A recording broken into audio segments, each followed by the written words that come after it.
על המוסד, הצליחו על המוסד אפילו. বুধবার ভোরে ইরান থেকে ছোড়া একাধিক ক্ষেপণাস্ত্র ইসরায়েলের মধ্যাঞ্চলে আঘাত হানে।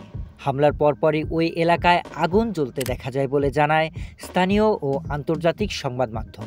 ইরানের আধা সরকারি সংবাদ সংস্থা ফার্স নিউজ জানায়, এই হামলার অন্যতম লক্ষ্য ছিল ইসরায়েলের উত্তরাঞ্চলে অবস্থিত মেরন বিমান ঘাঁটি, যেটি দীর্ঘদিন ধরেই ইরানের নজরে রয়েছে।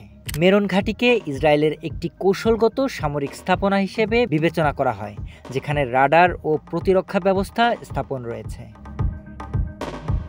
তবে হামলাটি আসলেই এই ঘাঁটির উপরই হয়েছে কিনা সে বিষয়ে ইসরায়েলের পক্ষ থেকে আনুষ্ঠানিক বা স্বাধীন সূত্রে নিশ্চিত কোনো তথ্য পাওয়া যায়নি।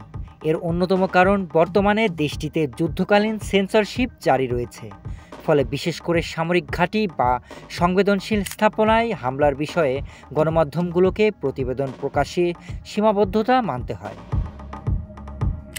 আল জাজিরার খবরে বলা হয়েছে, ইসরায়েল সরকার এখনও এই হামলার ব্যাপারে বিস্তারিত কিছু জানায়নি। তবে নিরাপত্তা বিশ্লেষকদের মতে এই হামলা ইরান ইসরায়েল উত্তেজনার একটি নতুন ধাপ নির্দেশ করছে। অন্যদিকে যুদ্ধবিমান দিয়ে ইরানের সেন্ট্রিফিউজ উৎপাদন কেন্দ্রে হামলার দাবি করেছে ইসরায়েল। তবে এ বিষয়ে ইরান কোনো প্রতিক্রিয়া জানায়নি। বিশ্লেষকদের আশঙ্কা, পরিস্থিতি এভাবে চলতে থাকলে তা একটি পূর্ণাঙ্গ আঞ্চলিক সংঘাতে রূপ নিতে পারে, যার প্রভাব মধ্যপ্রাচ্য ছাড়িয়ে আন্তর্জাতিক অঙ্গনে পড়বে। Sharif Rahat, news desk, hello Bangla.